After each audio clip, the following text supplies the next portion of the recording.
विनायकपुर राज्य में एक छोटा सा गांव था। उस गांव में एक किसान रहता था जिसका नाम रामू था। रामू अपनी पत्नी और अपने 8 साल के बेटे के साथ रहता था। रामू मेहनत तो करता था, लेकिन वो और प्रयास करने से बचता था और अपने भाग्य को कोसता रहता था। रामू के सभी किसान दोस्तों की अच्छी तरक्की हो रही थी। ये लो रामू, मिठाई खाओ। अरे ये मिठाई किस खुशी में? मैंने अपने बच्चे का दाखिला नगर के सबसे बड़े विद्यालय में कराया है। अरे वाह, ये तो बहुत ही अच्छी खबर है। तभी रामू का पड़ोसी नवीन भी वहां आ गया। मिठाई तो मेरी भी बनती है। क्यों भाई नवीन? इस साल मैं अपना मकान पक्का करवा रहा हूँ और साथ में एक दुकान भी ले रहा हूँ। अरे वाह भाई नवीन, तुम्हारा भाग्य तो खूब चमक रहा है। इसमें भाग्य का क्या किरदार है भाई? जो भी है वो दिमाग और मेहनत का नतीजा है। मैं 2 सालों से अपने खेत में बहुत मेहनत करी थी और ये सब उसी का फल है।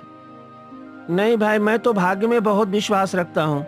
नवीन, मुझे लगता है कि किसी के भी जीवन में उसका भाग्य बहुत बड़ी भूमिका निभाता है।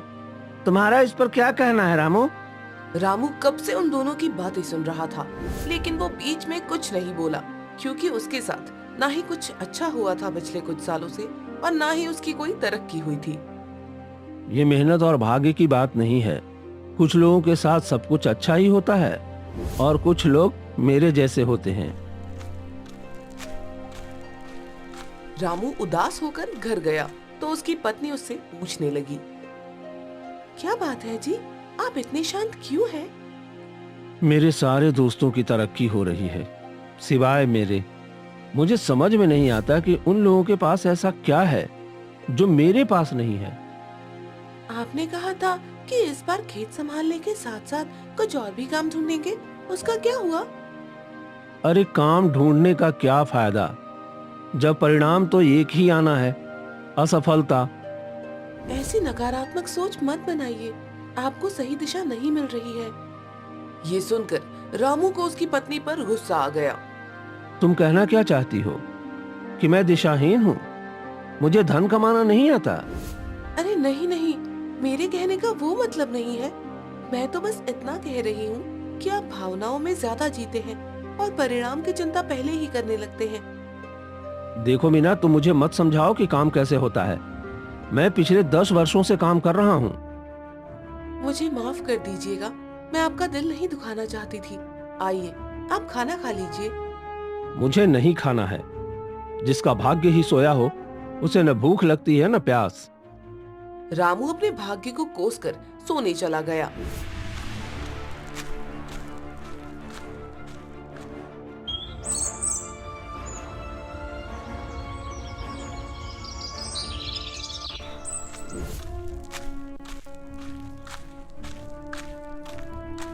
अगले दिन वो जंगल से लौट रहा था, तभी उसे एक ऋषि तपस्या करते हुए दिखे। अरे, यहाँ तो कोई महान ऋषि तपस्या कर रहे हैं।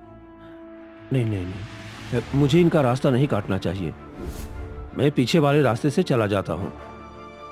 जैसे ही रामू ने रास्ता बदला, उसे ऋषि की आवाज सुनाई दी। पानी, पानी। लगता है ऋषि महाराज को बहुत प्यास लग रही है। रामू ने ऋषि महाराज को पानी पिलाया। ऋषि महाराज ने रामू की ओर देखा। तुम्हारा बहुत बहुत धन्यवाद पुत्र।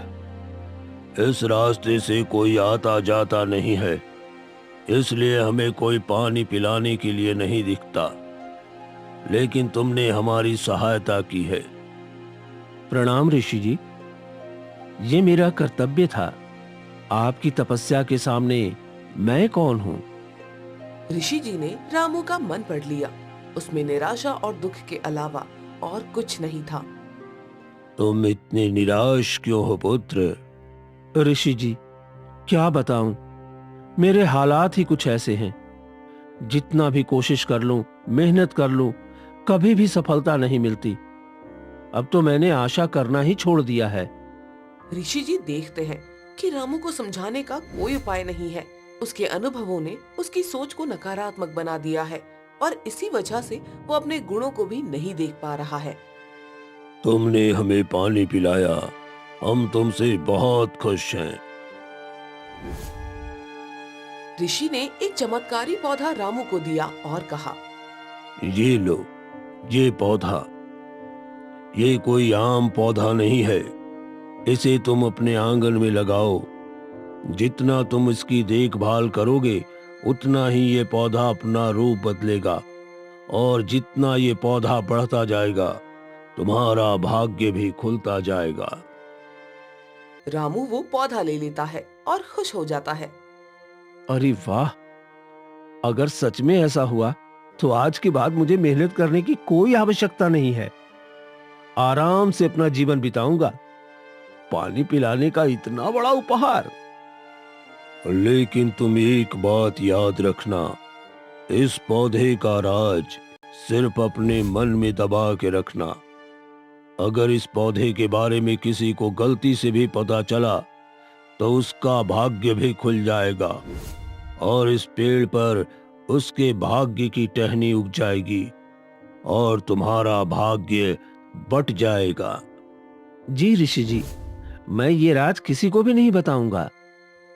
ऋषि जी को पता था कि आगे क्या होने वाला था। वे रामू से कहते हैं, हमें ढूंढना हो तो नदी के पास आ जाना, आगे आवश्यकता पड़ेगी तुम्हें। रामू को ये बात कुछ समझ नहीं आई और वो उस पौधे को अपने घर ले आया।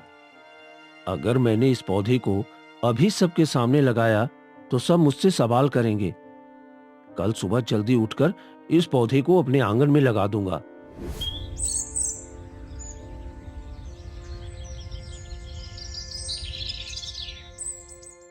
अगले दिन रामू ने वो पौधा अपने आंगन में लगा दिया।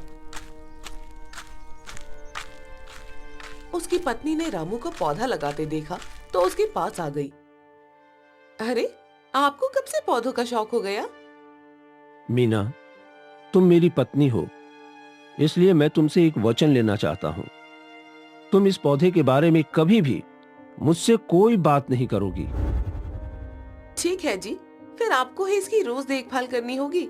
मेरे पास और बहुत काम होते हैं। हाँ हाँ, तुम चिंता मत करो। रामू ने उस पौधे में पानी डालना शुरू किया। वो पौधा बड़ा होता चला गया और रामू का भाग्य भी खुलने लग गया। मीना, इस बार हमारी फसल बहुत अच्छी बिकी है और हमें मुनाफा भी बहुत अच्छा हुआ है। अरे वाह, आखिरकार आपने मेरी बात मान ही ली। कौन सी बात? मैंने ही तो आपसे कहा था कि अपनी नकारात्मक सोच को छोड़िए और पूरे मन से मेहनत कीजिए। हाँ हाँ, तुम सही कह रही हो। मेरे तो भाग्य ही खुल गए हैं कि मैंने तुम्हें अपनी पत्नी पाया है। रामू को सच्चाई मालूम थी कि ये सब उस पौधे की वजह से हुआ है। रामू ने धीरे धीरे अपना मकान पक्का करवा लिया और सब कुछ नया खरीद लिया। उसने गाय भी पाल ली। धीरे धीरे वो पेड़ बड़ा होने लगा और उसमें गुलाबी रंग के बड़े बड़े बहुत ही सुंदर फूल खिलने लगे। फूल जितने सुंदर थे, उनकी खुशबू उससे भी अधिक लुभावनी थी। रामू का पूरा आंगन फूलों की महक से महकता रहता था। धीरे धीरे वो खुशबू पूरे गांव में फैल गई। एक दिन उसके पड़ोस में रहने वाले नवीन की पत्नी शोभा मीना के पास आई। अरे मीना, जब से तेरे आंगन में ये सुंदर और खुशबूदार फूलों का पेड़ लगा है, पूरा गांव महकता रहता है। तुम ठीक कह रही हो शोभा, सोनू के पिता ने ही इसकी देखभाल की है और वो इसका ख्याल बहुत अच्छे से रखते हैं। इस पेड़ के फूलों की एक विशेषता है कि फूल न तो मुरझाते हैं और न ही इसका एक भी पत्ता झड़ता है। हमेशा हरा भरा ही रहता है ये पेड़। आज हमारे नगर के मंदिर में पूजा है, क्यों ना हम इस पेड़ के फूलों को तोड़कर मंदिर सजाएं? महाराज भी वहाँ आएंगे और वो कितना खुश हो जाएंगे। बात तो तुम्हारी ठीक है शोभा, इतने सुंदर फूलों की जगह तो मंदिर में ही है। तभी वहाँ रामू और नवीन भी आ गए। मीना ने रामू को शोभा का प्रस्ताव बताया। रामू थोड़ा सोच में पड़ गया। भाभी जी, आपको इसके सुंदर फूल और खुशबूदार महक दिख रही है, लेकिन क्या आप जानती हैं कि ये पेड़ एक जहरीला पेड़ है। इसके फूलों को छूकर अगर गलती से भी आपने खुद को छू लिया तो जहर आपकी जान भी ले सकता है। ये बात सुनकर सब घबरा जाते हैं। अरे, इतना जहरीला पेड़ तुमने अपने आंगन में क्यों लगाया है रामू? लगता है मुझे तुम सबको सच बताना ही पड़ेगा। कैसा सच? अरे ये पौधा मुझे मेरे बचपन के दोस्त शानू ने दिया था। जब मैं उसके घर गया तो वो बहुत बीमार था, लेकिन उसे अपने पेड़ पौधे से बहुत लगाव था। ये पौधा उसने किसी खास विदेश से मंगवाया था। जब वो अपनी आखिरी सांसें ले रहा था तब उसने मुझे ये पौधा दिया और कहा कि मैं तो इसकी देखभाल नहीं कर पाया दोस्त, लेकिन तुम जरूर करना। अब बताओ, मैं अपने मरते हुए दोस्त की बात को कैसे टाल देता? मैंने उससे वादा कर लिया। मुझे बाद में एक वैद्य जी मिले जिन्होंने मुझे बताया कि ये पेड़ जितना सुंदर और महकदार होगा उतना ही जहरीला भी बनेगा। मैंने अपने वादे को निभाने के लिए इस पेड़ को अपने आंगन में लगाया। अगर मैं इसकी सच्चाई तुम सबको बता देता तो तुम सब मुझे कभी इस पेड़ को लगाने ही नहीं देते। रामू की इस झूठी कहानी पर सबने यकीन कर लिया। भैया, आप कितने महान हैं। आपने अपने दोस्तों के साथ किया हुआ वादा निभाया। हमें आप पर गर्व है। पेड़ अब और भी बड़ा होने लगा था और अब उस पर फूल के साथ साथ रसीले फल भी उगने लगे। रामू की तरक्की की गति बढ़ती ही जा रही थी। उसने अपने खेत के लिए 2 बैल भी खरीद लिए थे।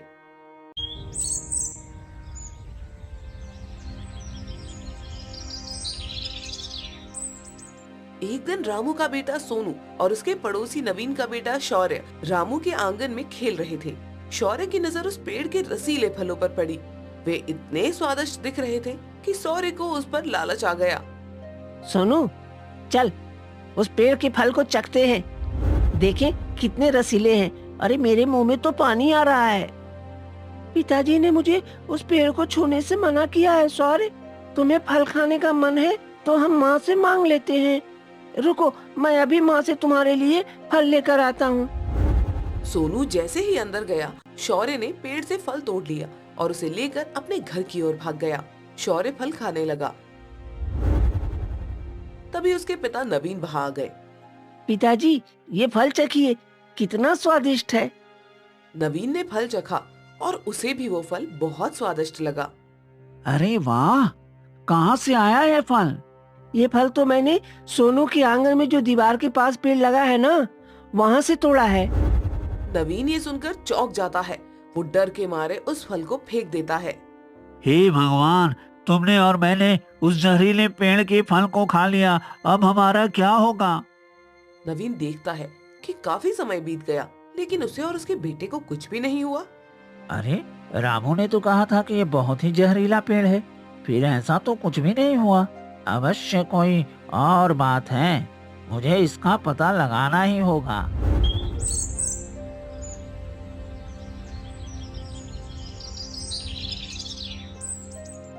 अगले दिन रामू उस पेड़ को पानी दे रहा था। नवीन उसके घर आया और चारों तरफ देखने लगा। कुछ महीने पहले तक इसकी हालत खेत बेचने की हो गई थी और आज तो इसके घर और भाग्य का नक्शा ही बदल गया है। नवीन रामू के पास जाता है और उसे सच उगलवाने की कोशिश करता है। अरे रामू, तुम्हें पता है कल क्या हुआ? मैंने और सौर्य ने इस पेड़ का फल खा लिया था और हम दोनों का भाग्य तो देखो, हमें कुछ भी नहीं हुआ। जैसा तुमने इस पेड़ के बारे में बताया था उस हिसाब से तो अब तक कोई न कोई घटना हो जाती, लेकिन ऐसा तो कुछ भी नहीं हुआ। रामू ये सुनकर थोड़ा घबरा जाता है, लेकिन खुद को संभालते हुए कहता है। अच्छा, चलो फिर तो अच्छी बात है। ये पेड़ जहरीला नहीं है। वैद्य जी ने इस पेड़ को कोई दूसरा पेड़ समझ लिया होगा। अरे तुम्हारे उस दोस्त का नाम क्या था? हाँ, शानू। ये शानू किस गांव में रहता था? अरे तुम ये सब क्यों पूछ रहे हो नवीन? क्योंकि मुझे पता है कि तुम्हारा कोई बचपन का दोस्त नहीं है जिसका नाम शानू हो। मैंने पता करवाया है। न तो इस नगर में ऐसा कोई गांव है और न ही शानू नाम के किसी व्यक्ति की हाल फिलहाल में मृत्यु हुई है। रामू अब बुरी तरह घबरा जाता है। अरे तुम कहना क्या चाहते हो नवीन? देखो मुझे काम के लिए देर हो रही है, मैं चलता हूँ। मैं कहना चाहता हूँ कि तुमने हम सबसे झूठ कहा है। तुम्हें इस पेड़ का असली सच बताना ही होगा, नहीं तो तुम क्या कर लोगे? नहीं तो मैं महाराज के पास जाकर तुम्हारी शिकायत कराऊंगा कि तुमने एक जहरीले पेड़ को अपने आंगन में उगाया है। तुम्हारे इस झूठ को मैं सच बनाकर इस पेड़ को हमेशा के लिए जड़ से कटवा दूंगा। रामू उलझन में पड़ जाता है। उसे ऋषि जी की बात याद आ रही थी, लेकिन उसे पेड़ काटने का भी डर सताने लगा। रामू नवीन को सब कुछ सच बता देता है और जैसे ही वो सच बताता है, नवीन के भाग्य की एक टहनी उस पेड़ पर उग जाती है। अरे ये तो कमाल हो गया, अब तो मेरी भी किस्मत खुल जाएगी। तुम्हारा भाग्य तो वैसे भी खुला हुआ था नवीन, तुम्हें इस पेड़ की क्या आवश्यकता है? आवश्यकता तो तुम्हें भी नहीं है। अगर मेहनत करते तो एक दिन तुम भी सफल होते। तुमने भी ये रास्ता अपनाया है, इसलिए तुम मुझ पर उंगली उठाने वाले कोई नहीं हो। रामू उसे ये नहीं बताता कि पेड़ का राज किसी और को नहीं बताना है। नवीन के साथ भी अब सब कुछ अच्छा होने लगा और रामू की तरक्की धीरे धीरे रुकने लगी थी। एक दिन नवीन कुछ सोच में बैठा हुआ था। इस रामू को जितना मिला उसके लिए वो काफी है। काम करना तो ठीक से आता नहीं। मैंने ही उसे सब कुछ सिखाया था और अब देखो सिर्फ भाग्य की खा रहा है। मेरे पास दिमाग भी है, मेहनत भी है, और अगर मेरे पास मेरे भाग्य की शक्ति भी आ गई तो मैं इस नगर में सबसे ज्यादा धनवान बन जाऊंगा। मुझे इस पेड़ को अपने आंगन में लाना ही होगा ताकि मैं इसकी देखभाल कर सकूं और ये पेड़ मुझे ही सारा फल देगा।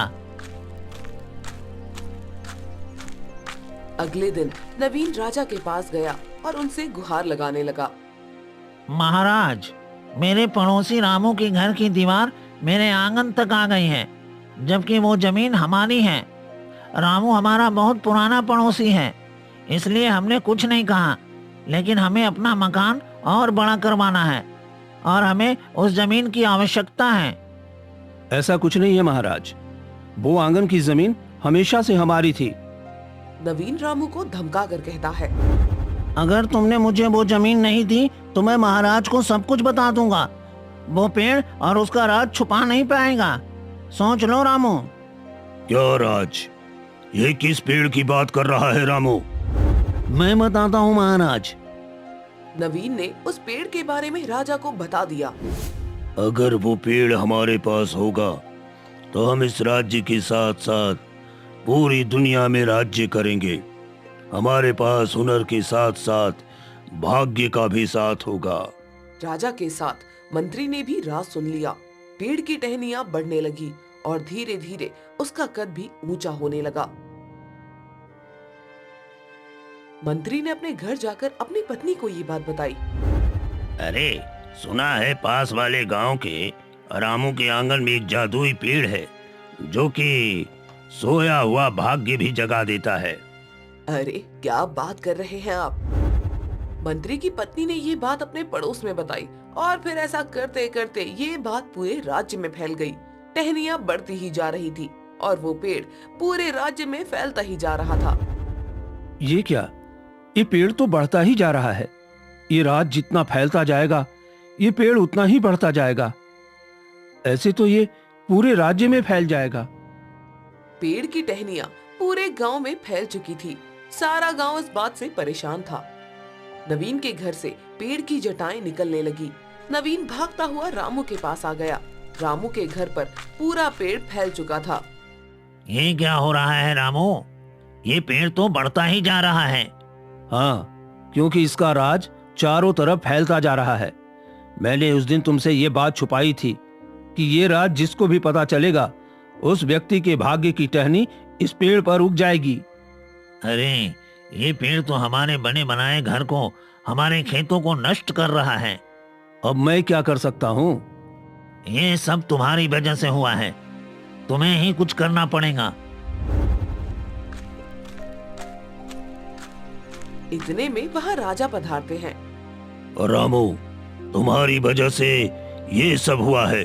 अगर तुमने इस पेड़ को बढ़ने से नहीं रोका तो हम तुम्हारा सब कुछ छीन लेंगे और तुम्हें जेल में डाल देंगे। रामू को ऋषि के आखिरी शब्द याद आते हैं। हमें ढूंढना हो तो नदी के पास आ जाना, आगे आवश्यकता पड़ेगी तुम्हें।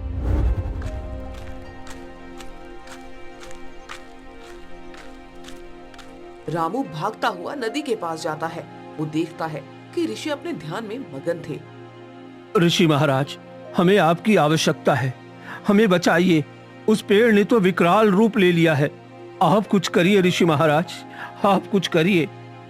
मैंने तुम्हें मना किया था कि ये राज किसी को नहीं बताना।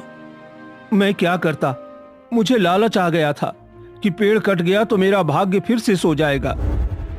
तुमने अपना सारा धन उस पेड़ के भरोसे कमाया है। तुम्हें अपने आप पर इतना भी विश्वास नहीं था कि अगर पेड़ कट भी गया तो तुम मेहनत करके जो भी कमाया हुआ धन था उसे 2 गुना कर सकते थे। मुझे क्षमा कीजिए महाराज, मैंने लालच में आकर ये सब कुछ किया। जो इंसान मेहनत से बचता है और सिर्फ भाग्य के उठने का इंतजार करता है, उसके पास सब कुछ आता तो है, लेकिन अधिक समय तक टिक नहीं पाता। ये सबक तुम्हें हमेशा याद रखना चाहिए। मैं ये हमेशा याद रखूंगा। आप कुछ उपाय बता दीजिए। ये पेड़ बढ़ता ही जा रहा है, ये तो पूरे राज्य को नष्ट कर देगा। जैसे लोहा लोहे को काटता है, वैसे ही तुम्हें भी अब कुछ ऐसा ही करना होगा। जल्दी से जाकर उस पेड़ का एक फूल, एक फल और एक पत्ती ले आओ और उसे पीसकर एक मिश्रण बना लो। ऋषि जी ने जैसा कहा रामू ने वैसा ही किया। ऋषि ने एक घड़े में नदी का पानी भरा और पेड़ के फूल, फल और पत्ती से बने मिश्रण को घड़े में डाल दिया। ये लो पानी का घड़ा। इस घड़े का पानी तब तक खत्म नहीं होगा जब तक इसे राज्य का हर एक व्यक्ति घूंट भर पी नहीं लेता। इस घड़े में पेड़ के कुछ अंश मिले हुए हैं। जो भी इस घड़े का पानी पिएगा, उसकी टहनी उस पेड़ से अपने आप घटने लगेगी। लेकिन ऋषि जी, ये कैसे मुमकिन होगा? ऐसा कहकर ऋषि फिर से तपस्या में लीन हो गए। कुछ तो सोचना पड़ेगा रामू। मुझे महाराज के पास जाना चाहिए। रामू को एक तरकीब सूझती है और वो ऋषि को प्रणाम कर घड़ा लेकर सीधे महाराज के पास जाता है। राजा और मंत्री पेड़ को काटने की योजना बना रहे थे। महाराज, उस पेड़ की टहनियां काटने पर भी नहीं कट रही है। वो इतना मजबूत है कि समझ में नहीं आ रहा है कि कैसे उसे समाप्त किया जाए। मैं बताता हूँ महाराज, मेरे पास उपाय है। क्या उपाय है रामू? जल्दी से बताओ। रामू घड़े को राजा को देते हुए बोला, महाराज, इस घड़े में जादुई शक्ति है। इसमें जादुई पेड़ की सामग्री मिली हुई है। अगर आपने इस पेड़ का पानी पी लिया तो वो पेड़ अपने आप ही घटने लगेगा। अगर आप सबसे पहले इस घड़े से पानी पिएंगे तो सारी प्रजा भी विश्वास करके इस बात को मानेगी और पानी पिएगी, लेकिन मेरी बात कोई नहीं सुनेगा।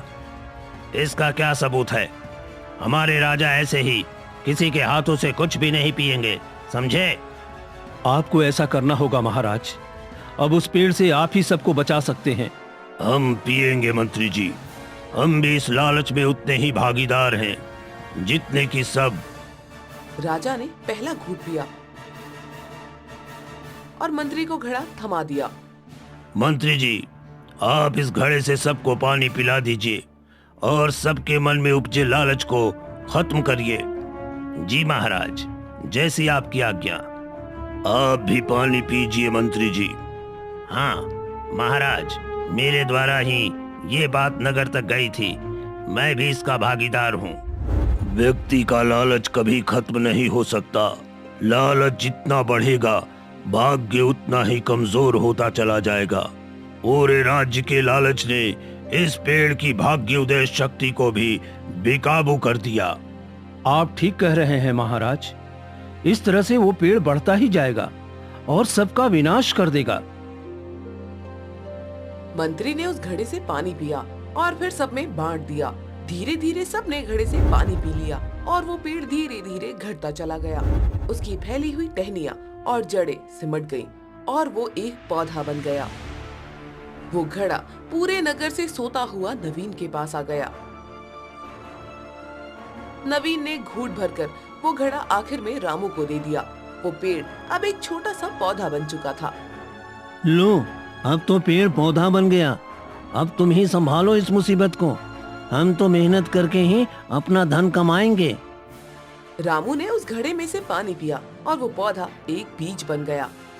अब तुम इस बीज का क्या करोगे रामू? फिर से पेड़ उगाओगे?